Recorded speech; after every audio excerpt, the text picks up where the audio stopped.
ধন্যবাদ রাসেল ভাই। আমি হচ্ছে অনেক আগে ছোটবেলা থেকে মানে 2010 থেকেই মূলত ভূতের ফিল্ম রেগুলার শুনে, আর তার আগে থেকে হরর সিনেমা গল্প টল্প পড়ি।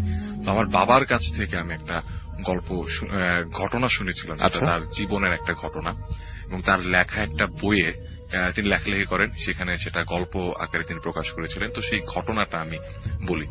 আমার বাবা তিনি হচ্ছে ছাত্র জীবনে ছাত্র রাজনীতির সাথে জড়িত ছিলেন।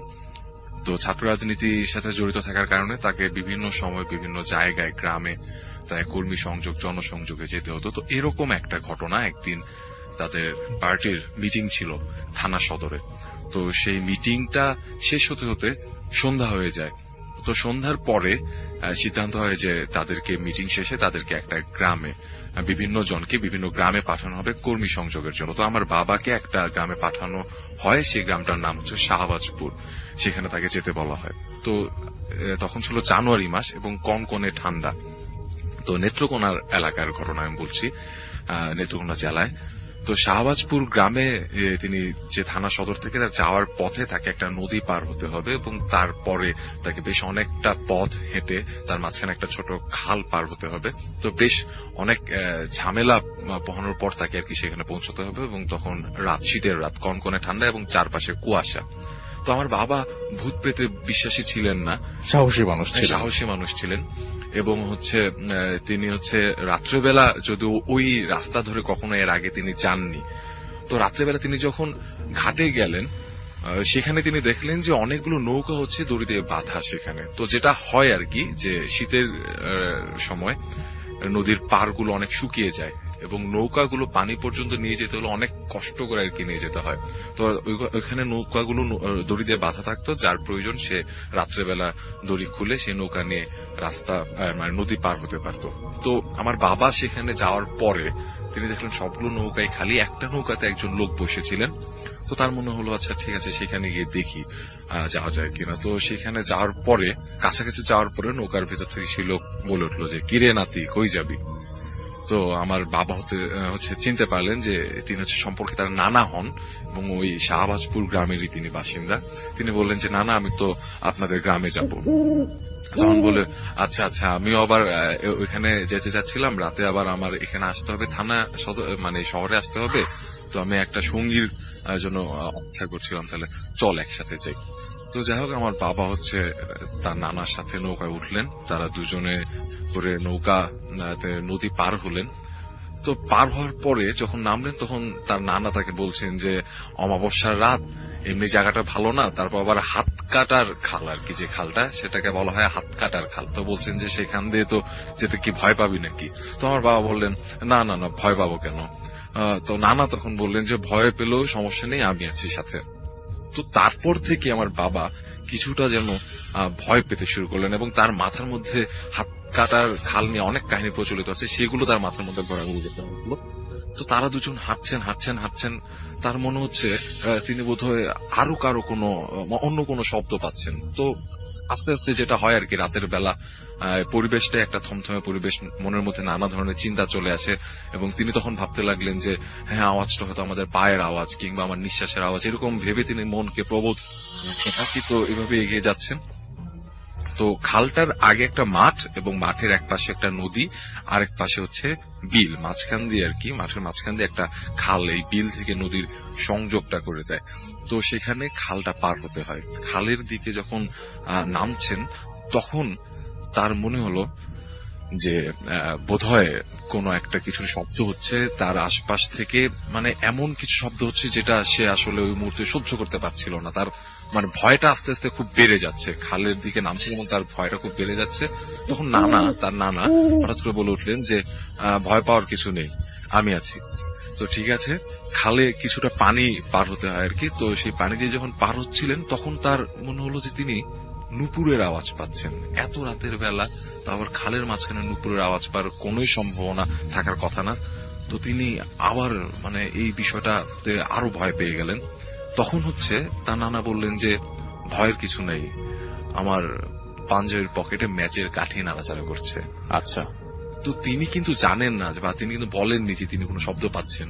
তার নানা নিজে থেকে উত্তর দিয়ে দিলেন, এই সময়টাতে তার পানি পিপাসা বেড়ে গেল এবং নার্ভাস হলে যেটা হয় আর কি, মানুষের পানি পিপাসা বেড়ে যায়। তিনি এরকম অনুভব করতে থাকলেন এবং তার মনে হচ্ছে এই মুহূর্তে তার পানি খাওয়া খুব প্রয়োজন। তার মনে হচ্ছিল যে খালের যে ময়লা পানি তিনি সেটাই খেয়ে ফেলবেন। তখন নানা বললেন যে ময়লা পানি খাওয়ার দরকার নেই, শরীরের জন্য ভালো না। তো তিনি আরো ভয় পেয়ে গেলেন এবং তার তখন একদম তার নিশ্চিত যে তার পেছন পেছন কেউ একজন তাকে ফলো করছেন, কিন্তু তার কোনো সাহস হলো না যে পেছনে ফিরে তিনি দেখবেন যে আসলে কি হচ্ছে। তো তারপর তারা কতক্ষণ ধরে যে আসলে তারা খাল পার হলেন, আমার বাবা তিনি বলেছিলেন যে তার নিজেরও আসলে মনে নেই যে ঠিক কতক্ষণ, মনে হচ্ছে অনন্তকাল ধরে আর কি তারা খাল পার হলেন। তো খাল পার হয়ে তারা ওই পারে গেলেন। তারপর আরো অনেকটুকু রাস্তা হাঁটতে হলো। তার সেই আতঙ্কিত অবস্থাতে হাঁটতে হাঁটতে একটা গাছের নিচে আসার পর তার নানা বললেন যে আচ্ছা ঠিক আছে, তুই তোর কাজে চলে যা, আমি এখানে আমার একটা কাজ আছে, তুই কাজ শেষ করে এখানে আসবি, আমিও এখানে আসবো, পরে একসাথে দুজন শহরে চলে যাব, যেহেতু আমার বাবারও ব্যাক করতে হবে বাসায়।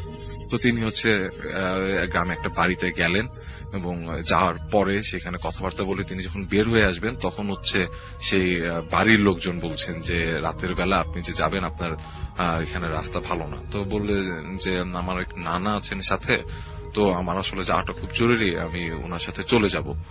তখন গ্রামের লোকজন মানে ওই বাড়ির লোকজন জিজ্ঞেস করলো যে আপনার নানা কে?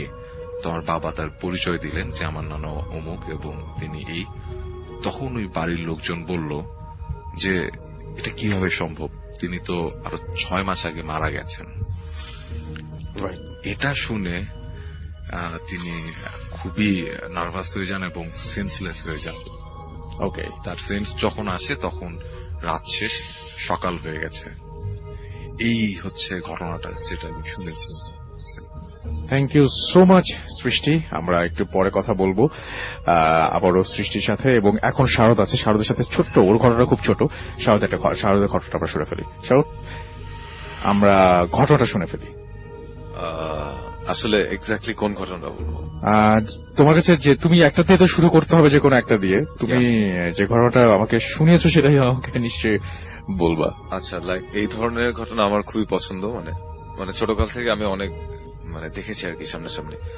আমার নানুর বাড়িতে প্রায় সময় হতো কি, লাইক স্কুলের ফাইনাল এক্সাম শেষ, প্রায় 1 মাসের জন্য থাকতাম আমি গাজীপুরে আমার নানুর বাসা। রাইট। তো গেলে দেখতাম যে প্রায় আমার নানুকে রেগুলারলি যে জিনিসটা হতো, জিনে ধরতো। এটা আমরা ছোটকাল থেকে দেখে অভ্যস্ত যে এরকম হয়।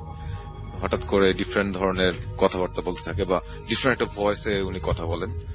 অনেক সময় বেসিক্যালি হয় যেটা শনিবার বা মঙ্গলবারে জিনিসটা বেশি হয়। সন্ধ্যার পরে তাকে আর খুঁজে পাওয়া যায় না। একটা টাইমে উনি বাসায় ব্যাক করেন, তখন জাস্ট চোখ দুটো দেখে চিনা যায় যে এটা আসলে তার চোখ। আমি ফার্স্ট এরকম একটা ঘটনা হয়েছিল, এটা আমি বলছি। আমার নানুর সাথে আমি রাতে ঘুমিয়েছিলাম, 2টা-2:30টার দিকে হঠাৎ করে শুনলাম যে জোরে হাসার শব্দ।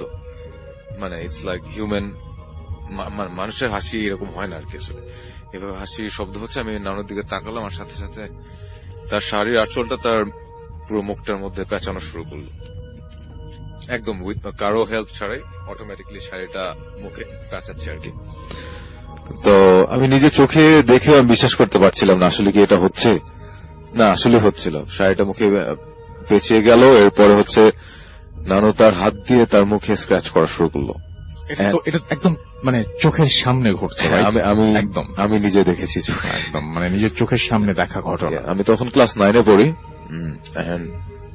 আমার মুখ দিয়ে কোনো সাউন্ড বের হচ্ছিল না। নানি হাসছে কন্টিনিউয়াসলি, মুখে স্ক্র্যাচ করছে, নিজের মুখে নিজে স্ক্র্যাচ করছে নিজের হাত দিয়ে।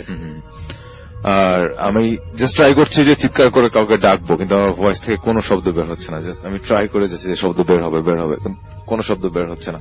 তো একটা টাইমে আন্টি হাসির শব্দ শুনে আন্টি তার রুম থেকে চলে আসলো, এসে অনেক সূরা পড়লেন, আয়াতুল কুরসি এন্ড ইয়াসিন সূরা পড়ে কিছু একটা করলেন। এরপরে নানি নরমাল হলো আর কি। একটা টাইমে আমি তাকালাম, একটা আলনা ছিল রুমটার মধ্যে, আলনার এক পাশে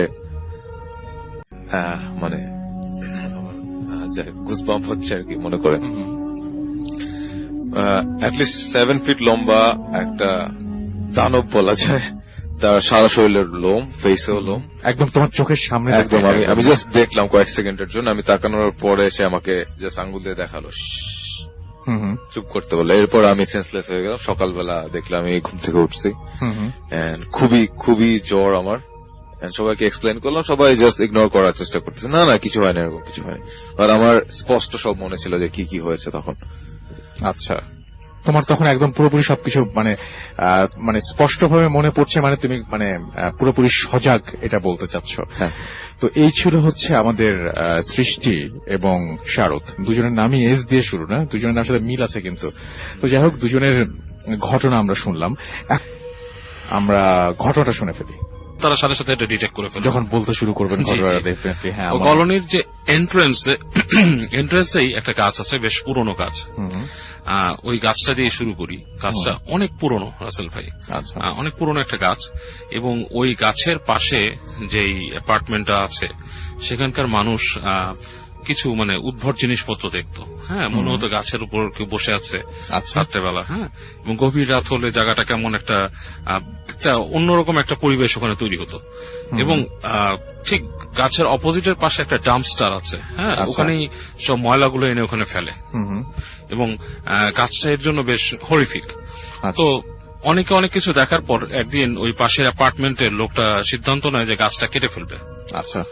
তো উনি ঢাকা শহরের মধ্যেই, কিন্তু ঢাকা শহরের মধ্যে, রাইট। ঢাকা শহরের মধ্যে বলতে প্রাণকেন্দ্রে। হার্ট অফ দ্য ঢাকা হ্যাঁ, সিটি বলতে, প্রাণকেন্দ্রে। যেখান থেকে Right. সবকিছু খুব অ্যাক্সেসিবল। এমন কিছু এলাকা আছে যেখান থেকে আপনি চাইলেই যে কোনো বানগেটে এলাকায় যেতে যাওয়া পারেন, যায়, হ্যাঁ। চাইলে আপনি এলিফ্যান্ট রোড যেতে পারেন, চাইলে আবার এদিকে বনানী সবাই চলে আসতে বুঝে পারেন। গেছেন। হ্যাঁ, enough. Right. না, আমি চাই মানুষ একটু হ্যাঁ। ওই জায়গাটা ইন্ডিফার করুক, আচ্ছা। এর জন্য একটু ক্লু দিচ্ছি, বাট স্পেসিফিকলি বলছি না। হ্যাঁ, তো ওই যে গাছটা, তো গাছটা কাটার সিদ্ধান্ত নেয় অ্যাপার্টমেন্টের লোকটা, এবং উনি একদিন গাছটা কাটতে যায় এবং ভোরবেলা কাজ শুরু করে উনি, ঠিক ফজরের নামাজের পরে।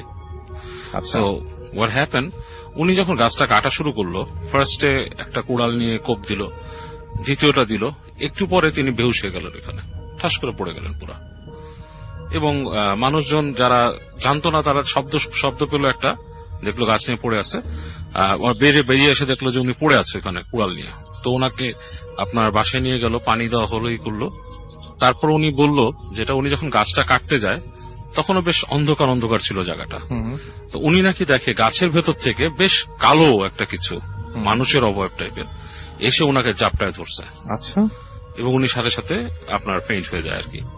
এরপর গাছ কাটার পরিকল্পনা বাদ, এবং এরকম ছোটখাটো জিনিস অনেকে ওই গাছের কাছে এক্সপিরিয়েন্স করে। তো ওই গাছ তো হচ্ছে এন্ট্রেন্সে, কলোনিতে যখন আপনি ঢুকবেন, ঢোকার পরপরই কিন্তু একটু পরেই দেখবেন আপনি পুরানো একটা কলোনি, ডান দিকে বাম দিকে একটু আপনার গাছপালা টাইপের। ঢোকার পর একটা জায়গা আছে ডান দিক দিয়ে ঢোকার সময় কলোনির মাঝখানে, সেখানে ওই সিঁড়ি ঘর, যেটা বিল্ডিং এ ওঠার জন্য যেটা সিঁড়ি ঘর আর কি, সেই জায়গাটাও কেমন স্পুকি টাইপের আসলে, অন্ধকার হয়ে থাকে। এবং ওর ভেতরে যে লাইট পোস্ট গুলো, সেগুলো কিন্তু এখনো নিয়নের আলো জ্বলে, লাইক টিউব লাইট, আগের আমলে যেরকম জ্বলতো সেরকম টিউব লাইট। গাছপালা আছে প্রচুর, জঙ্গল, মানে একটা জঙ্গলের মতো অবস্থা ভেতরে, যেটা বলছি আমি আলাদা একটা ইকোসিস্টেমের মতো। তো ওইখানে অনেকেই নাকি দেখছে মাঝখানে আর কি, যে একটা মানুষ লাইক গায়ের মধ্যে কম্বল দিয়ে বসে থাকলে যেরকম, সেভাবে গভীর রাতে বসে থাকে। এরকম একজন লোক আপনার রাতের বেলা সে উঠতেছিল সিঁড়ি দিয়ে, এবং সে হঠাৎ করে দেখে এরকম কম্বলের মতো একটা মানুষের মতো বসা। সে ঘুরে যখন তাকায় তার দিকে, তারপর কিন্তু সে বেহুশ হয়ে যায়। এবং এরপর থেকে ওই লোকটা কিন্তু বেশ আপনার পজেস টাইপের, প্রায়ই তার এরকম দাঁতে দাঁত লেগে যায় এবং বিভিন্ন কিছু দেখে, এবং সে একটু অ্যাবনর্মাল হয়ে গেছে। আর ওই যে গাছ কাটতে গেছিল রাসেল ভাই, যে অ্যাপার্টমেন্টটায়, ওইটাই, ওই অ্যাপার্টমেন্টে যারা থাকতো তাদের মধ্যে একটা ছেলে কিন্তু পরে আত্মহত্যা করে, মানে তাদের একজন ছেলে, and without knowing any reason. ঠিক আছে। আর ওই অ্যাপার্টমেন্টের আরো কিছু কাহিনী, যেমন ওই অ্যাপার্টমেন্টের একদম কলোনি যে শেষের দিকের অ্যাপার্টমেন্টে, ওটাতে একটু এক্সটেনশন আছে মানুষের, ধরেন আলাদা নিচতলায় বাড়ি করা, ওখানে টিনের চাল দেওয়া। তো ওই বাসায় যে থাকে আর কি, তার মুখ থেকে শোনা, আমার একজন ফ্রেন্ড বলছে যে ওদের বাড়িতে আপনার রাতের বেলা হঠাৎ করে মনে হয় যে ছাদের উপরে খুব ভারী কোনো মানুষ ধুমধাম শব্দ করে হেঁটে যাচ্ছে টিনের চালের উপর দিয়ে। তো ওরা একবার, ও আর ওর আব্বা একদিন বের হয়েছে রাত্রেবেলা এরকম শব্দে, রাত্রে ধরেন 1টা 12টার দিকে, মনে হচ্ছে ধুমধাম শব্দ হচ্ছে, বের হয়েছে, বের হয়ে যখন তাকায় দেখছে উপরে, দেখে কেউ নাই। কিন্তু একটু আগে মনে হচ্ছে ছাদ কেউ ভেঙে ফেলতেছে, এরকম তখন তাই মনে হয় হ্যাঁ এরকম শব্দ। আচ্ছা। তো এরপর থেকে শব্দটা হঠাৎ থেমে যায়, হঠাৎ হয়। হুম। তো বেশ কিছুদিন আগে মানে খুব রিসেন্ট টাইমের একটা কাহিনী, যে এরকম ছাদের উপরে মনে হচ্ছে যে কেউ ভেঙে ফেলতেছে, মানে খুব ভারী, ধরেন একজন মানুষ যদি বেশ ধরেন তার ওজন যদি 200-300 কেজি হয়, লাইক একজন রেসলারের মতো একজন মানুষ ওখান থেকে দৌড়াচ্ছে এবং বা শব্দ লাফাচ্ছে, হচ্ছে, প্রচন্ড শব্দ টিনের চাল, এবং মনে হচ্ছে যে টিনের চালটাকেও টান দিয়ে ছিঁড়ে ফেলতেছে মাঝখান থেকে, আচ্ছা এরকম শব্দ। এবং গভীর রাতে, রাত তখন বাজে 3টা। আচ্ছা। তো তখন আমার ওই ফ্রেন্ড ঘুম থেকে উঠে যায়, উঠে এগুলো শব্দ শুনে ও বেরোতে চায়, তোর বাবা বেরোতে দেয় না তাকে, বলে যে তুই বের হইস না, হ্যাঁ এখানে অন্য কিছু আছে, সমস্যা আছে, তো বেরোতে দেয় না। তো এর আগের দিনের কাহিনী, এরকম শব্দ তাদের বাসায় এর আগের দিনও হয়েছিল। আর কেন বেরোতে দিল না ওই আঙ্কেল, কেন না করলো, কারণ এই শব্দ যখন এরকম হয়েছে এর আগের দিন, তখন পর ওই যে উনি বের হয়নি, উনি জিজ্ঞেস করছিল ওনাদের সামনেই আর একটা অ্যাপার্টমেন্টে একটা ছেলে থাকে, তাকে জিজ্ঞেস করছিল যে বাবা এখানে রাতটা শব্দ হয়েছে, তোমার বাসা তো সামনেই, তুমি কিছু দেখছো? বলে জি আঙ্কেল, আমি শব্দ দেখছি, শব্দ শুনছি। শব্দ শোনার পর আমি আমার জানলা দিয়ে তাকাইছি, তো তাকায় আমি আমার দেখলাম যে আবছা আবছা আলোতে কিছু ছোট ছেলে পেলে, তাদের বয়স হবে 10, 11, 12 এরকম, হ্যাঁ, তারা এবং প্রত্যেকের সাথে একটা করে কুকুর, আচ্ছা, আপনাদের ছাদের উপরে দৌড়াদৌড়ি করতেছে। তো আমি আমার হাতে ফ্ল্যাশ লাইট ছিল, মানে বাসা ছিল, নিয়ে এসে ফ্ল্যাশ লাইট মারছি, মেরে পুরো স্পষ্ট কিছু দেখি নাই, বাট দেখলাম যে মনে হচ্ছে দৌড়াচ্ছে এরকম, সাথে কুকুর এবং মানুষ। এবং আমি তখন কি করছি, মনে করছি ঘটনাটা কি, রাত বাজে 3টা, এরকম সময় এরকম তো দৌড়ানোর কথা না, রাইট। তখন সে কি করছে, তার অ্যাপার্টমেন্ট থেকে বের হয়েছে, নিচে আসছে, নিচে এসে যখন লাইট মারছে কিচ্ছু নাই, পুরো জায়গাটা ফাঁকা। আচ্ছা। এবং ওই জায়গাটা রাসেল ভাই আসলে হন্টেড, আমি নিজে ওখানে কিছু ভাইব পেয়েছি। যেমন আমি ওখানে গেলে দেখি যে অনেক সময় দেখি একটা কালো বিড়াল থাকে, মাঝে মাঝে আসে, এসে তাকিয়ে থাকে, এবং অনেক সময় দেখা যায় ওর দিকে তাকাইলেও নাই। আচ্ছা। তো এরকম আরো কিছু ওই জায়গাটায় ঘটে, জায়গাটা বেশ হন্টেড একটা মানে এরিয়া, অনেক আগে তৈরি, এবং আমার মনে হয় মোটামুটি বেশ অনেকটা ইতিহাস ওখানে বহন করতেছে জায়গাটা। রাইট। তো এই ছিল বাবু ভাইয়ের এখনকার মতো ঘটনা। আমরা আবারও একটা ঘটনা ফিরে আসবো, আমাদের সঙ্গে আরো একজন অতিথি আছেন, তার ঘটনায় আমরা যাব। আমরা চলে যাচ্ছি বাবু ভাইয়ের দ্বিতীয় ঘটনায়। ওকে রাসেল ভাই, থ্যাংক ইউ। এই কাহিনীটা হচ্ছে জেসনের কাহিনী। জেসন তখন যখন কাহিনীটা আমাকে শেয়ার করে, তখন সে ফ্লোরিডায় থাকতো, বাট সে এসেছিল আইডাহো থেকে, আমেরিকার আইডাহো স্টেট থেকে। যাই হোক, যেহেতু আপনি ফ্রাইডে দ্য 13 বা হ্যালোউইন এরকম সম্বন্ধে বলছেন, তো এই কাহিনীটার সাথে হ্যালোউইনের একটা সম্পৃক্ততা আছে, এর জন্য বলছি। সো জেসনরা যখন টিন এজ ছিল, when they were like 15 or 16 years old, 15-16 বছর বয়স যখন ছিল তখনকার কাহিনী, ওরা ফ্রেন্ডরা এই হ্যালোউইন জিনিসটা নিয়ে বেশ অ্যাকচুয়ালি এক্সাইটেড ছিল। আমেরিকাতে এখন এক্সাইটেড হয়, ইভেন আমি যখন ছিলাম তখন আমি সব জায়গাতে এক্সাইটমেন্টটা কাজ করে, বাট অ্যাকচুয়ালি ওখানকার এক্সাইটমেন্ট এখানকার এক্সাইটমেন্টের থেকে কিছুটা ডিফারেন্ট রাসেল ভাই, বিকজ আমরা এখানে যেটা করি, আমরা কিন্তু জাস্ট ফান করি, ঠিক আছে? মানে আমাদের হ্যালোউইনে এখন অনেক পার্টি হচ্ছে, মানুষ কস্টিউম পরছে, সাজছে এন্ড স্টাফ লাইক দ্যাট। ওখানে কিন্তু কস্টিউমের বাইরেও অনেকে আছে বিলিভ করে যে রিচুয়াল থাকে, অনেকে বিলিভ করে যে আসলেই আপনার এই অশরীরী বা কিছু পিশাচ বা কিছু এরকম আসবে পৃথিবীতে, এরকম অনেকে বিশ্বাস করে। So Jason was one of them believers, এরকম কিছু বিশ্বাস করতো আর কি। এবং অনেকে আছে অনেক রকম রিচুয়াল করে, অনেকে আপনার দেখা যাচ্ছে যে একটা আপনার সেমিটারিতে যে রাত কাটাচ্ছে, থিংস লাইক দ্যাট। আমরা তো যেটা করছি এটা পার্টি করছি, বাট ইটস নট পার্টি। ওরা জিনিসটাকে একটু মানে সেই রকম আরো সিরিয়াসলি নিচ্ছে এবং সেরকম জিনিসের প্রতি আগ্রহ ফিল করছে। ওয়েল, জেসনের কথা বলি, ও এবং ওরা এরকম 3 জন ফ্রেন্ড, তারা ডিসাইড করে যে তারা এক হ্যালোউইনে রাতের বেলা যে তারা কোথাও এরকম রাত কাটাবে, এবং সেখানে তারা দেখবে যে কি কাহিনী। তো যেখানে রাত কাটাতে যায়, ওদের ওখানে ওই এলাকায় একটা বার্ন ছিল আর কি, মানে একটা ঘোড়ার ফার্ম ছিল, সেখানে একটা বার্ন মানে আস্তাবল ছিল, এবং সেই আস্তাবলটা আপনার একসময় আগুন লেগে পুড়ে যায় আর কি। তো ওখানে অনেকে বলে যে ওখানে নাকি একজন শত্রুতা করে আগুন দিয়েছিল আরেকজনের বার্নে। হ্যাঁ, তো যখন সে এটা পোড়ায়, তখন নাকি কোনো কারণে সে পালাতে পারেনি আর কি, তার পাও বেঁধে যায় এবং সেও সে আগুনে পুড়ে মারা যায়। এরপর নাকি অনেকেই ওই জায়গায় গেলেই এরকম দেখতো আর কি, সে মানুষটাকে মানে এটা গভীর রাতে কেউ হেঁটে যাচ্ছে বা গাড়ি নিয়ে যাচ্ছে আশপাশ থেকে, হঠাৎ দেখতো যে ওই রাস্তা দিয়ে হঠাৎ একটা মানুষ হেল্প পুরো আগুনে পুড়ছে এবং দৌড়াচ্ছে, এবং তার আশেপাশে অনেক আগুন, মানে আপনার ঘোড়ার ফার্মের আগুন, মানে পুরো সিনটাই নাকি তার সামনে প্লে হতো অনেকের সামনে। আচ্ছা। তো ওই জায়গাটার কাহিনী শুনে জেসন আগ্রহী হয় যে ওরা 3 জন ফ্রেন্ড ওখানে রাত কাটাবে আর কি যায়। তো ওরা ওখানে যায়, যে হ্যালোউইনের রাত্রে ওইটা ও যেখানে থাকতো সেই জায়গাটা পুরোপুরি একটা মানে ইট ওয়াজ লাইক আরবান এরিয়া, মানে পুরোপুরি শহরে না। তো ওখানে যে রাতের বেলা ওরা বসে মানে ওই বাসাটার মধ্যে ট্রেসপ্যাসিং ছিল, ওয়ার্নিং ছিল যে নো ট্রেসপ্যাসিং, বাট ওখানে যেটা হয় আমরা ওইটা করেছি যে নো ট্রেসপ্যাসিং এলাকায় ঢুকে গিয়েছে একটা সময়, তো ওরাও ঢুকে যায় আর কি। হ্যালোউইনের রাত্রে মানুষ বাধারও কম করে, ওই জায়গায় লোকাল শেরিফও খুব একটা মানে অ্যাক্টিভ ওই সময় থাকে না, মানে ছেলেপেলের জন্য অনেকটা ছাড় দিয়ে দেয়, কারণ ট্রিক অর ট্রিট করে কিডসরা।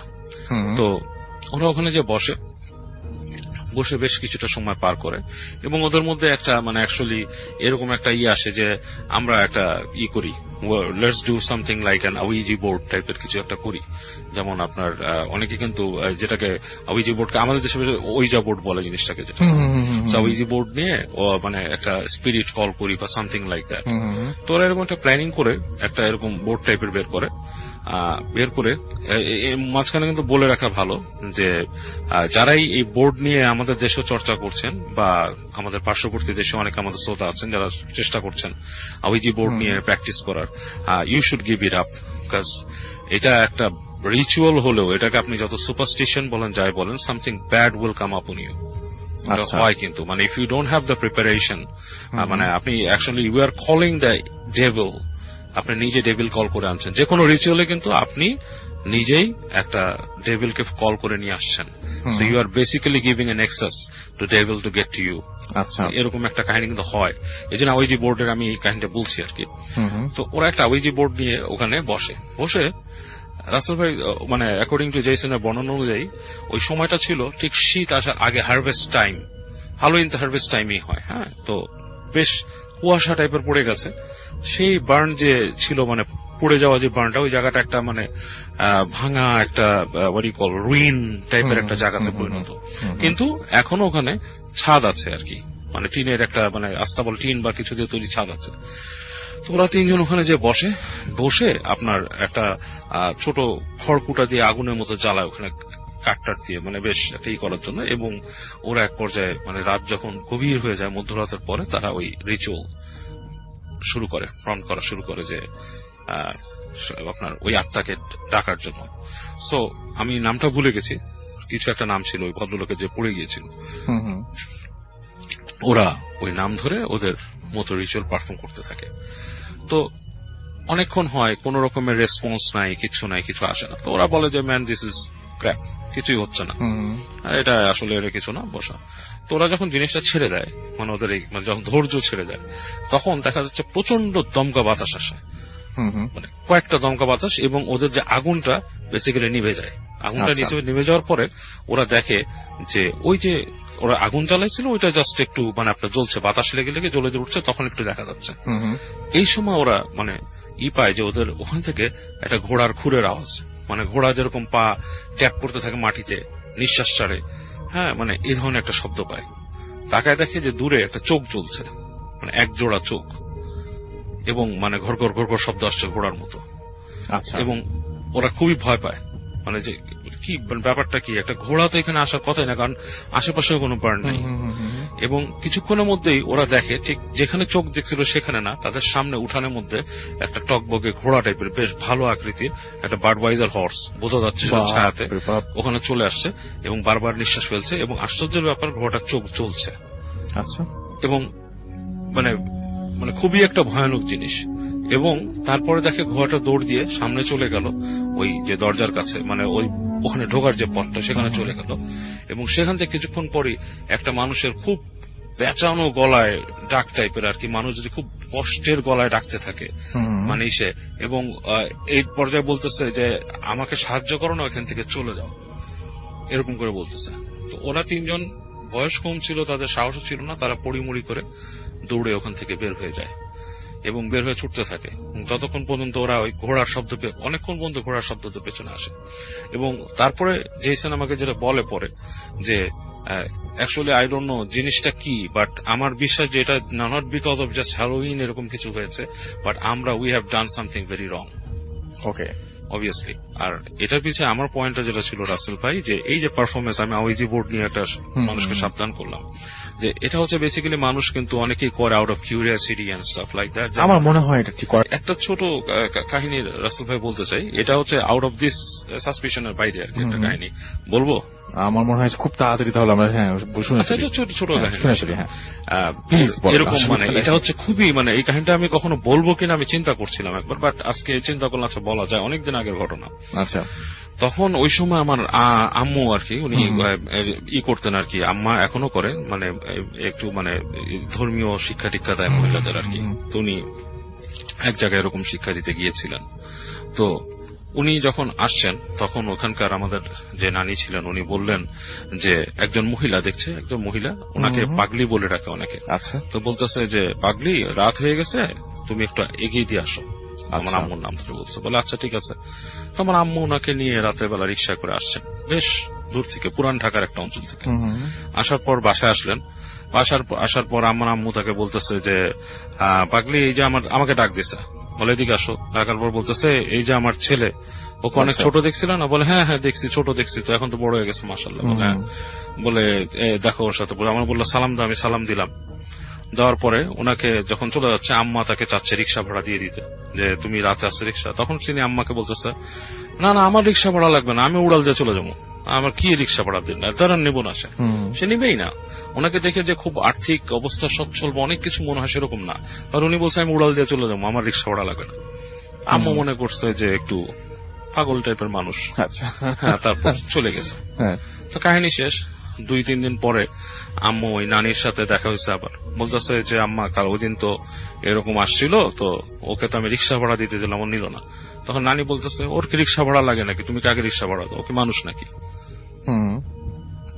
জিনিসটা আমি বুঝতে পেরেছি। এবং যখন আপনি উড়াল দেওয়ার কথা বলছেন তখন আমি বুঝতে পারছি যে এরকম করে কিছু হবে। তো আমরা একটা ঘটনা যাব এবং এটা একেবারে গ্রামের ঘটনা, সেই ঘটনাটা যাচ্ছি এবং এরপরে আমরা শুনবো চা বাগানের ঘটনা, রাইট?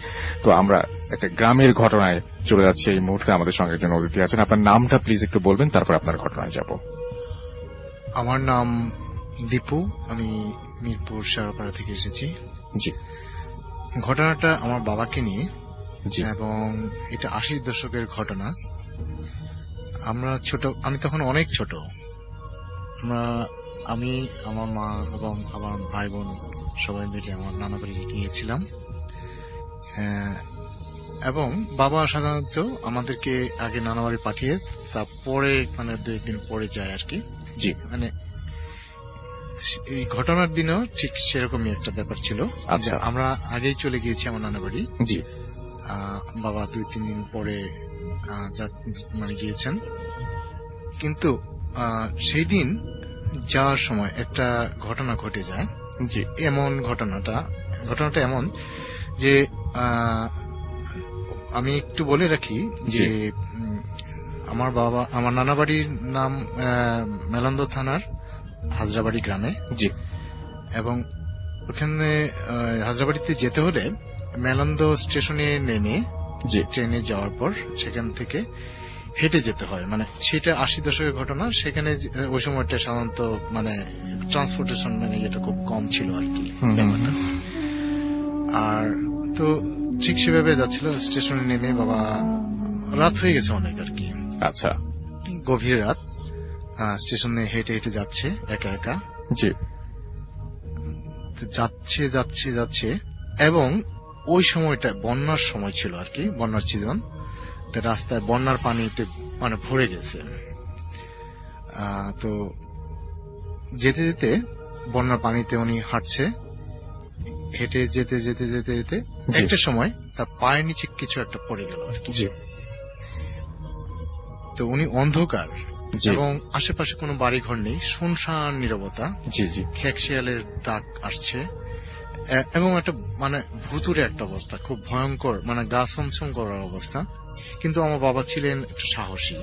এটা সে উনি এই অবস্থাতে যাচ্ছে, কোনো মানে সে ভয় পাচ্ছে না।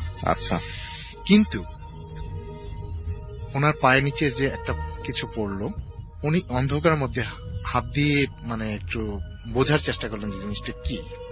জি, তো হাত দিয়ে যখন উনি একটু মানে এটা বুঝতে পারলেন, সেটা উনি বুঝতে পারলেন যে এটা হচ্ছে একটা মৃত লাশ। জি, মৃত লাশ। উনি এটুকু বুঝতে পারলেন যে যেহেতু লাশ, সেহেতু এ আমাকে কিছু করতে পারবে না এবং আমার কোনো ক্ষতি করতে পারবে না। এটা মানে আমার বাবা সাহসী ছিলেন, কিন্তু এইটা যখন এটা মৃত লাশ বুঝতে পারলেন, তখন ওনার এটুকু মনে আসলো যে এ অন্তত আমাকে কিছু করতে পারবে না। আচ্ছা। এবং লাস্টে ছিল সাদা মানে কাপড়ে মোড়ানো এবং মানে কাফন করা আর কি। জি জি। আমার মানে উনি বুঝতে পারলেন যে বন্যার সময় সেহেতু আপনার কবর থেকে এটা সম্ভবত এটা ভেসে আসছে। জি। তো উনি এই লাশটিকে একটা ইয়ে করার জন্য মানে উনি এই লাশটিকে রেখে আবার চলে যেতে চাইলেন না। ভাবলেন যে লাশটিকে কোন একটা উঁচু জায়গায় রেখে মানে পানি থেকে একটা মানে মাটিতে বা কোন একটা উঁচু জায়গায় নিয়ে এটা লাশটিকে রেখে উনি যাবেন আর কি। আচ্ছা। উনি এইটা ভেবে লাশটিকে উনি সাথে করে নিয়ে যাচ্ছেন। তো লাশটিকে সাথে নিয়ে যাচ্ছে বন্যার পানি কিন্তু অনেক দূর আর কি। জি জি। যেহেতু রাস্তার উপরে যাচ্ছে, তারপরে অনেক দূর যেতে যেতে লাস্টটিকে উনি একটা উঁচু জায়গা পেলেন, ওখানে রেখে মানে আমার নানা বাড়িতে চলে গেলেন। কিন্তু চলে যাওয়ার পর মানে উনি ঘরে ঢোকার আগে এই ফাঁকে একটা জিনিস বলে রাখি যে আমার বড় মামা নাম হচ্ছে বাদশা, উনি এই ঘটনার বেশ কিছুদিন আগে মারা গিয়েছেন। কিন্তু আমার বাবা মানে নাকি ঘরে ঢোকার সময় মানে আমার মামাকে ডাকছিলেন আর কি যে বাচ্চা আয়। কিন্তু আমার মা এবং আমার নানা ছিল রংপুরের ডিসি। তো উনি ওনার চিন্তা করলেন যে বাচ্চা তো মানে নেই, বাচ্চা তো মারা গেছে, তুমি এভাবে ডাকছেন। পরে বলল যে না, আমি তো বাচ্চার সাথে সারা রাস্তা আসলাম। আচ্ছা, এটা আপনি বলছেন যে স্মৃতি ভ্রম বা এরকম। উনি সম্ভবত এই সময়টা এটা স্মৃতি ভ্রম হয়ে গেছে। পরে আমার নানা খুব ভালো লাগলো যে আপনি বললেন। অনেকে বলেন যে এরকম দেখা হয়ে গেছে, কিন্তু আপনারা বুঝতে পেরেছেন যেটা স্মৃতি ভ্রম ছিল। আচ্ছা, আমার নানা তখন একটু আমার নানিকে বললেন যে মানে আমার বাবাকে যেন শাওয়ার করে গোসল করে একটু ফ্রেশ করে। জি। তো সেই মোতাবেক আমার বাবাকে সেই রাতের বেলা গোসল করানো, ফ্রেশ করার পর তো উনি খুব নীরবতা পালন করতেছেন, কিন্তু মানে কিছুটা চলে আসছে তার ভিতরে, মানে একটু স্বাভাবিক পজিশনে আসতেছে মানে মনে করলেন আর কি। আচ্ছা। তো যাই হোক, আমার নানা বললেন যে রাতে ঘুম হয়ে গেলে ঠিক হয়ে যাবে। তো যাই হোক, উনি আসলেই রাতে ঘুমানোর পর যখন সকালবেলা উঠছেন ঠিক স্বাভাবিক আচরণই করছেন আর কি। তো ওই সময়টায় ওনার একটা স্মৃতিভ্রম অবস্থা হয়ে গেছিল। এবং যদিও উনি মানে সাহসের সহিত ওই লাশটিকে নিয়ে সাথে আসছিলেন, কিন্তু তার ভিতরে কোনো একটা বোধহয় কিছু একটা মানে ঘটছিল। আমার যতটুকু মনে হলো, আমি তখন অনেক ছোট ছিলাম, কিন্তু বড় হয়ে যখন এখনো আপনার সেটা মনে আছে। Thank you so much. Thank you আপনার ঘটনার জন্য। আপনাকে অনেক ধন্যবাদ। একটা ছোট্ট ঘটনা আমরা পড়ে ফেলছি। ইমেইল আজকে যদি একদমই না পড়ি তাহলে কিভাবে হবে?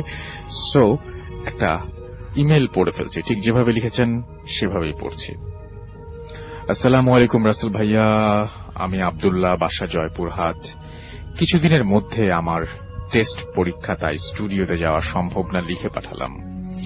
ভূত এফএমে আজ আমি লাইফে ফার্স্ট ঘটনা শেয়ার করলাম। কথা না বাড়িয়ে ঘটনায় চলে যাই। ঘটনাটি আমার নিজের একটা কাজিনের সাথে ঘটেছে। আমার কাজিনের নাম পারভেজ। তিনি একজন রাগী আর জেদি টাইপের ছেলে, নাচ গান খুবই প্রিয়। এবং যাই হোক, ঘটনাটি ঘটে শীতের সময়, এবং মেবি এটা ডিসেম্বর জানুয়ারি মাসে কোন একটা দিন। আমাদের গ্রাম্য এলাকায় শীতের সময় প্রতি রাতে নাচ গানের আসর বসে। সেখানকার প্রত্যেক রাতের শ্রোতা আমার কাজিন।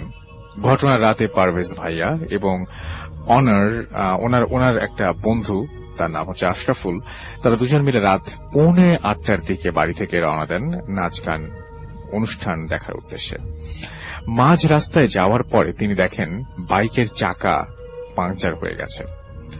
একটু দূরেই বাজার, তাই কিছু মনে না করে দুজন মিলে নিশ্চিন্তে রাস্তায় হাঁটা ধরলেন। কিছু দূর যাওয়ার পরে বাজারে পৌঁছে মেকানিকের কাছে বাইকটি রিপেয়ার করার জন্য দেন। বাইক মেকানিক বলেন যে রিপেয়ার করতে 30 মিনিট সময় লাগবে। কথা শুনে পারভেজ ভাই আশরাফুল ভাইকে বললেন যে দোস্ত চল বাইক রিপেয়ার করে নিয়ে আসি, আমি আগে সামনে দুটো সিট নিয়ে রাখি। আচ্ছা বাইক রিপেয়ার করা হলে নিয়ে আসিস, আমি আগে সামনের দুটো সিট নিয়ে রাখি। যেই বলা সেই কাজ, তিনি 15 টাকা ভাড়া দিয়ে সেখানে গেলেন এবং সামনে দুটো সিট নিয়েছেন। অনুষ্ঠান শুরু হয়েছে, কিন্তু আশরাফুলের কোনো খবর নেই। Mobile off. রাত 10টা, 11টা, 12টা, কোনো খবর নেই। আশরাফুল 12:30 থেকে 1টার মধ্যে যে কোনো একটা সময় ভাইয়ার কাছে কল দিয়ে বলল, দোস্ত আমি বাইক রিপেয়ার করে যাওয়ার সময় দেখি যে সামনের চাকাটাও পাংচার হয়ে গেছে। কিছু দূর থেকে ঘুরে এসে বাইক রিপেয়ার করে সেটা বন্ধ করেছি। বাইক রিপেয়ার করতে এসে দেখি যে সেটাও বন্ধ, অর্থাৎ মেকানিকের যে ওয়ার্কশপ আছে সেটাও বন্ধ হয়ে গেছে। এবং কিছু দূর আমি যেটা করলাম সেটা মেকানিকের কাছে ফোন করেছিলাম, কিন্তু সে হসপিটালে গেছে, 2 ঘন্টার মধ্যে ফেরার কথা বলল। আমি 2 ঘন্টা বসে আছি, কিন্তু মেকানিকের আসার কোনো নাম নেই। এই কথা শুনে পারভেজ ভাই আশরাফুল ভাইকে বাড়ি যেতে বলে, আর এটাও বলে যে অনুষ্ঠান শেষ হলে তিনিও বাসায় যাবেন। দেখতে দেখতে এক পর্যায়ে অনুষ্ঠান শেষ হয়, তখন আনুমানিক রাত 2টা বাজে। আগেই বলেছি গ্রাম্য এলাকা, খুব কুয়াশা, আবার প্রচন্ড শীত। বাড়ি আসার জন্য কোনো যানবাহন পেলেন না তিনি। একটু হাঁটার পরে একটা সাধারণ ভ্যান পেলেন তিনি, সেটা যাবে উল্টো দিকে এবং ভূতগাড়ি নামের একটা জায়গাতে। সেখান থেকে মাটির রাস্তা, তাই প্রচলন নাই তেমন বেশি, যাতায়াত খুব কম। পাকা রাস্তা দিয়ে গেলে 7 কিলো হাঁটতে হয়, আর ভূতগাড়ি থেকে মাটির রাস্তা দিয়ে গেলে 2 কিলো হাঁটতে হয়। এই রাস্তাটা মাটির হওয়ার কারণে তেমন চলাচল নেই, বাড়ির উল্টো দিকে পড়ে, তাই ভাইয়া রাস্তা দিয়ে চলাচল করেন না, ইমার্জেন্সি কোনো খুব না হলে বা খুব জরুরি কিছু না হলে আর কি। আর অন্য কোনো উপায় না থাকায় তিনি ভ্যানে করে ভূতগাড়ি হয়ে বাড়ি যাওয়ার রাস্তাটাই বেছে নিলেন। ভ্যান চালক তার সিটে, ভাইয়ার সামনে দুটো ছেলে মানুষ চাদর মোড়ানো, আর ডান পাশে একটা লোক, সেও চাদর মোড়ানো। যতদূর বোঝা যায় সবাই ছেলে, এবং এত রাতে মেয়ে সাধারণত বের হয় না গ্রাম এলাকায় মেয়েরা। এবং ভ্যান চালক অল্প পরিচিত মনে হচ্ছে, কোথাও দেখেছে তাকে, এবং বাকিদের তো চিনতেই পারছে না। নিঝুম রাত, চারিদিকে কুয়াশাতে ঢাকা। গ্রামের উঁচু নিচু পথে ভ্যান চলতে লাগলো, চতুর্দিকে নীরবতা আর ঝিঝি পোকার ডাক। একটা ভুতুরে পরিবেশ, কেউ কারোর সাথে কথা বলছে না। তাই ভাইয়া হেডফোন লাগিয়ে একটা গান শুনছিলেন। তিনি দেখতে পান যে যাদের তিনি ছেলে ভেবেছিলেন তারা ছেলে নয়, তারা মেয়ে আসলে, এবং তারা কালো বোরকা পরে আছে। দুজনের 2টি করে 4টি চোখ অপলক দৃষ্টিতে ভাইয়ার দিকে তাকিয়ে আছে। মায়াবী চাহনি। ভাইয়া একটু অবাক হলেন, সে আসলে যা দেখছেন সেটা ঠিক কিনা। ভাবলেন যে হয়তো তিনি ভ্যানে উঠেছেন এবং এই মুহূর্তে কোন একটা কারণ হয়তো তার ভুল হচ্ছে। ওঠার সময় হয়তো আসলে তিনি খেয়াল করেননি আসলেই এখানে মেয়েরাই এই ভ্যানে উঠেছিলেন। কানে হেডফোন লাগানো, তাই ভাইয়া বাইরের কোনো সাউন্ড পাচ্ছেন না। সাউন্ড আর একটু বাড়িয়ে 6-9 ভাবতে ভাবতে আবার গান শুরু হয়ে গেল। ভ্যানটাতে বসে খুব ভালো লাগছিল, গরুর গাড়ির মতো ধীর গতিতে চলছিল ভ্যান। মনে হচ্ছিল যে কেউ যেন শরীরে হাত বুলিয়ে দিচ্ছে। ওনার ঘুমের জন্য চোখ লেগে আসছিল, খুব ঘুম পাচ্ছিল, একটা তন্দ্রা একটা ভাব। ঠিক তখন হঠাৎ করে আচমকা চাপা ব্রেকে ভ্যানটি একেবারে চলা বন্ধ হয়ে যায়। তিনি ডান পাশে তাকাতেই দেখেন যে লোকটা বসছিল সেই লোকটি নেই, সেই জায়গায় একটা বিড়াল বসে আছে। ভ্যান চালক কিছু না বলেই দৌড়ে পালিয়ে যাচ্ছেন। ভাইয়া খুব ভয় পেলেন। ভীতু দৃষ্টিতে সামনের দিকে তাকাতেই দেখেন সেই মেয়েগুলো আসলেই কোনো মেয়ে নয়, তাদের পুরো শরীরটাই ঢাকা ছিল কালো একটা বোরকা দিয়ে, এবং অজানা এক রাগের দৃষ্টিতে তারা এখন তাকিয়ে আছে। কি ভয়ানক চোখ, আগুনের মতো চলছে 4টি চোখ।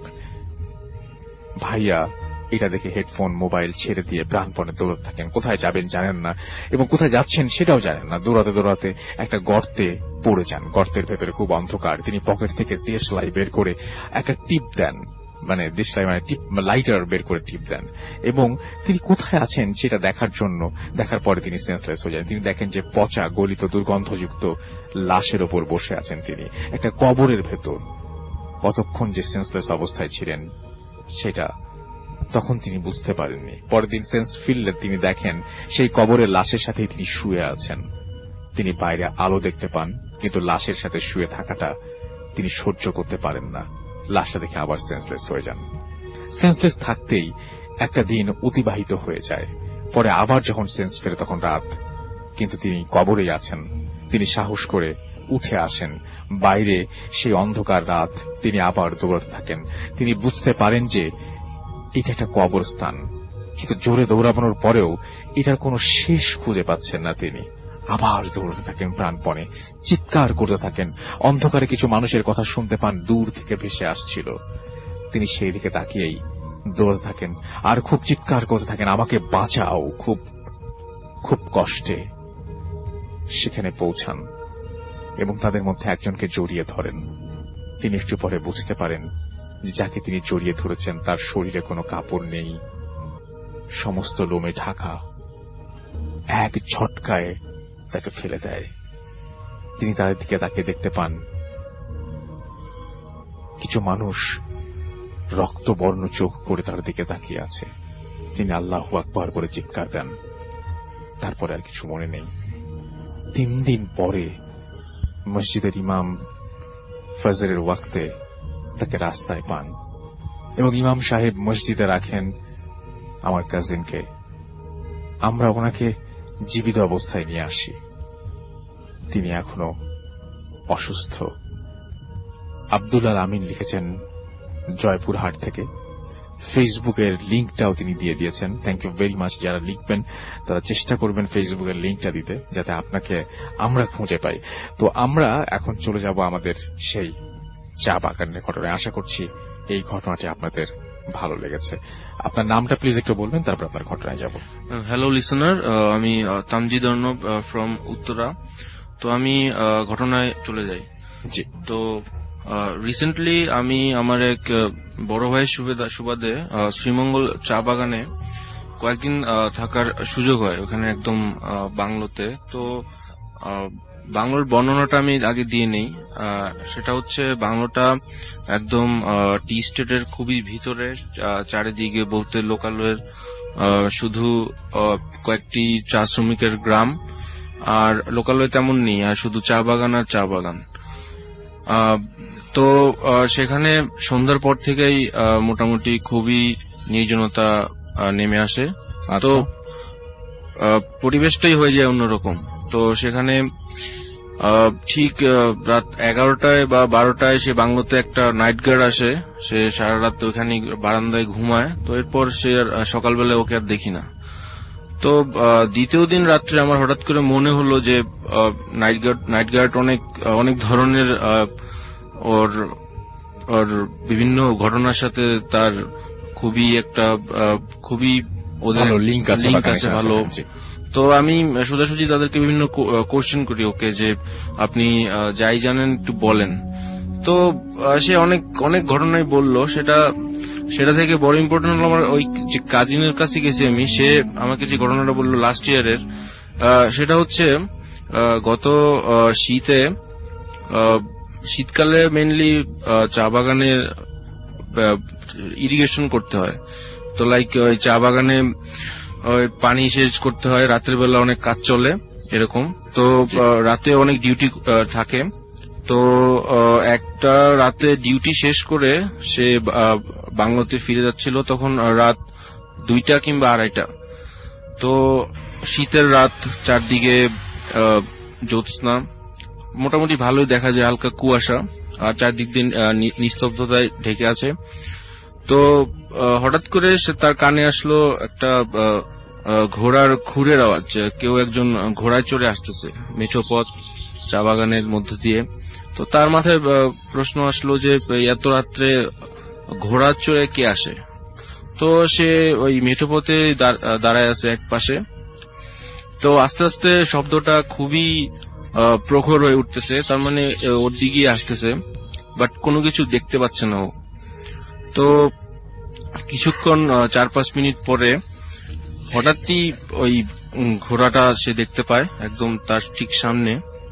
কিন্তু তার কাছে যেটা মনে হলো এবং সে যেটা নিজের চোখেই দেখলো সেটা হচ্ছে ঘোড়ায় একজন লোক বসে আছে, কিন্তু সে লোকটি আসলে তার যে অবয়ব এবং তার যেই পোশাক আশাক তা সে খুব স্পষ্টভাবেই বুঝলো এটা আসলে কোনো বাংলাদেশি কেউ না, সেটা হচ্ছে একজন ব্রিটিশ লোক। তার সেই ব্রিটিশদের সেই বুট এবং মাথার চুল এবং কোট এবং একটা তরবারিও আছে সাথে।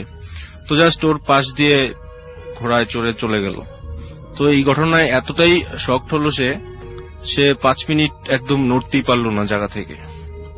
তো কিছুক্ষণ পরে সে বাংলোতে আসলো এবং তার খুব জ্বর হলো সেদিন। তো পরের দিন তার ওই সিনিয়র ম্যানেজারকে সে ঘটনাটা বলল, আর ম্যানেজার হাসতে থাকলো যে এটা তো একটা খুবই ওইখানকার একটা কমন ঘটনা, যারা ওই ইন্টারনাল এখানে কাজ করে এবং থাকে ওইখানে তারা সবাই জানে যে রাতের বেলা অনেক সময় খুব রাত 3টা-3টার দিকে এরকম ঘোড়ায় চড়া ব্রিটিশ লোকদেরকে দেখা যায় এবং সেটা খুবই একটা কমন ঘটনা। নাইট গার্ডও সেটা বলল, সে অনেকবার দেখেছে এগুলা। তো তারা সেখানকার যারা স্থানীয় যেমন চা শ্রমিক আছে এবং যারা স্টেটের ম্যানেজার, তারা এরকম অনেক ঘটনারই ওইখানকার প্রত্যক্ষদর্শী।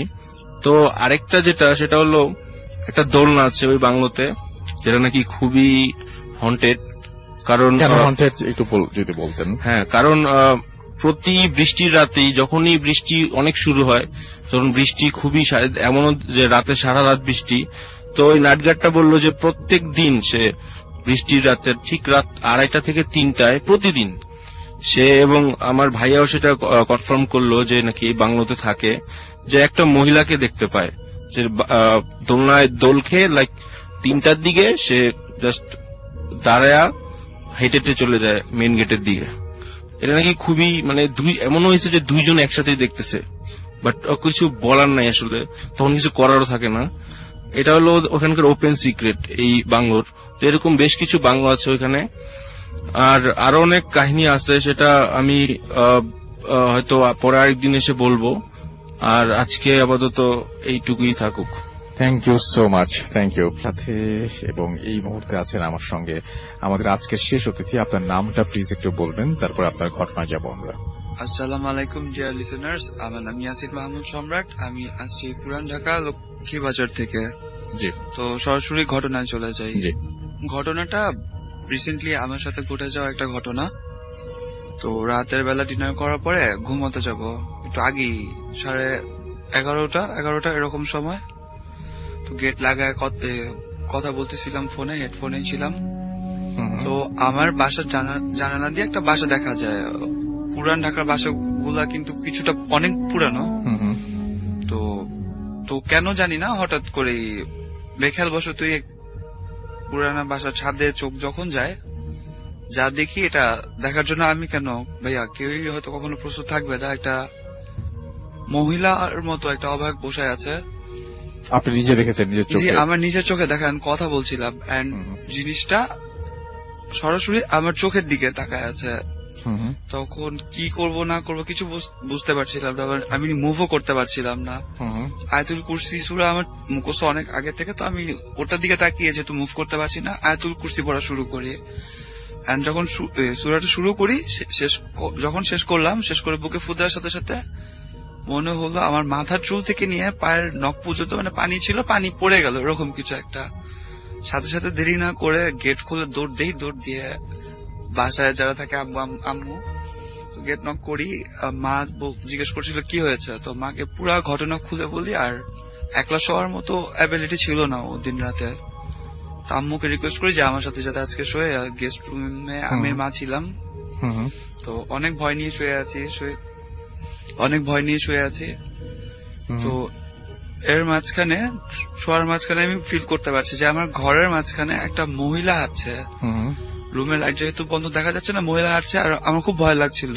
ওই দিন রাতে আম্মু আমাকে কিছু বলেনি, কিন্তু সকালবেলা মা আমাকে বলেছে যে না, মা আমাকে আমার ফ্যামিলি সবাইকে বলেছে যে না, মা নিজেও ফিল করেছে যে ঘরে একটা থার্ড পার্সনের উপস্থিতি ছিল, এটা খুব স্পষ্টভাবে উপস্থিতি ছিল। রাসেল ভাই, এই ছিল আমার ঘটনা। এবং আপনি বলছেন যে আপনার সাথে এই বছরে অনেক খারাপ খারাপ ব্যাপার ঘটছে, যেটা আগে ঘটতো না, এবং এই বছরে আপনি বলছিলেন যে আপনার বাবা মারা গিয়েছেন। এটা কি তার পর থেকে হচ্ছে না তার আগে থেকেই? না, এটা তার আগে থেকে হচ্ছে। এবং বাবা যে মারা গেছেন এটাও তার একটা পার্ট, যে আপনার সাথে এই বছর খারাপ খারাপ সবকিছু হচ্ছে। জি, এটাও তার একটা পার্ট। এবং আপনি বলছিলেন যে আপনি কোনোদিন জীবনে সেকেন্ড হন নাই, কিন্তু এখন রেজাল্ট খারাপ হচ্ছে। আপনার কি মনে হয় যে এর পিছনে কারো হাত আছে বা এরকম ধরনের কোনো কিছু কখনো মনে হয়েছে, সন্দেহ হয়েছে? জি, আমার মনে হয় সন্দেহ হয়েছে, কারণ ভূত এফএম এ যেহেতু আমি রেগুলার লিসেনার, তো ব্ল্যাক ম্যাজিক সম্পর্কে অনেক শুনছি, বাট কোনো ইনফরমেশন ছাড়া তো আমি করতে পারি না। তো ব্ল্যাক ম্যাজিক সম্পর্কে যতটা জানার চেষ্টা করেছি, সার্চ করেছি, এন্ড কোইন্সিডেন্টলি আমি নিজেও জানি না, আমি যেদিন এটা সার্চ করছিলাম সেদিন সকালবেলা আমি আম্মুকে কিছু বলিনি। তো আমার যে রুমটা সামনের পাশে আমার মার রুম, তো আমার মার জানালা থেকে আমার জানালাটা দেখা যায়।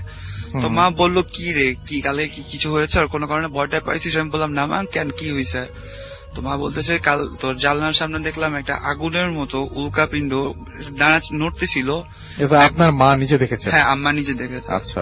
নড়তেছিল, তারপরে কিছুক্ষণ পরে চেঞ্জ করে কখনো কবুতর হয়, কখনো মানে একবার এক একটা চেঞ্জ করছিল ওর।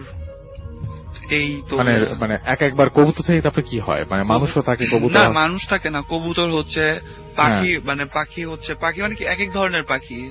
তো আমি আর ডিটেলস জানতে চাই না। আম্মু তো একলা থাকে এখন, যেহেতু আমার গেছে, আর আম্মুর আমি টেনশন দিতেই চাইনি, এটার জন্য আর জিজ্ঞেস করি না। আর হ্যাঁ ভাই, আমি লাইফে কখনো সেকেন্ড হইনি, কিছুই না।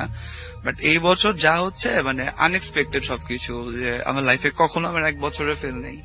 সেমিস্টার ব্রেক, বাবা মারা যাওয়া, আরো অনেক কিছু। মানে আমার 4 বছরের একটা রিলেশন ছিল, তো ইম্পসিবল রিলেশনশিপ, এই কোন ফর নো রিজন রিলেশনশিপও ব্রেক, সবকিছুতেই মানে এখন যাই হাত দিচ্ছি হচ্ছে না। এই তো এবং সবকিছু আপনার সাথে উল্টাপাল্টা হচ্ছে।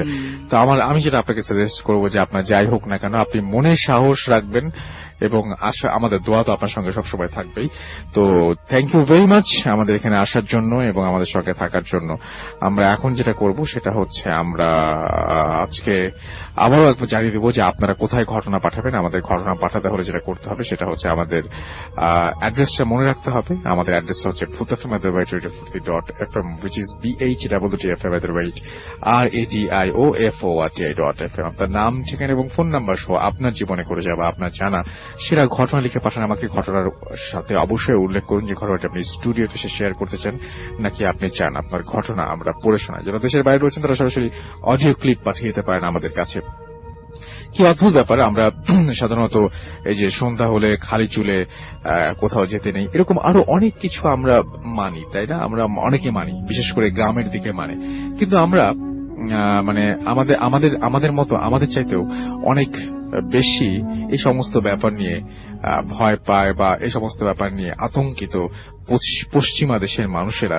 এটা ভাবতেও খুব অবাক লাগে। আজকে ব্ল্যাক ফ্রাইডে বা ফ্রাইডে দ্য 13th, সেটাই বলছিলাম আর কি, এন্ড সেটা নিয়ে কথা হচ্ছিল, এবং আমরা জানালাম যে আমাদের ইউরোপ, আমেরিকায় মানে কারা কি ভাবেন, এবং আবার কিছু কিছু অন্যান্য কান্ট্রিগুলোতেও, স্ক্যান্ডিনেভিয়ান কান্ট্রি, আরো অনেক যে সমস্ত কান্ট্রি আছে সেগুলোতে কিভাবে ভাবেন, সে সমস্ত ব্যাপার নিয়ে আমরা হালকা আলোচনা করার চেষ্টা করেছি। তো যাই হোক, আমার মনে হয় যে সব মিলিয়ে ভালো লেগেছে।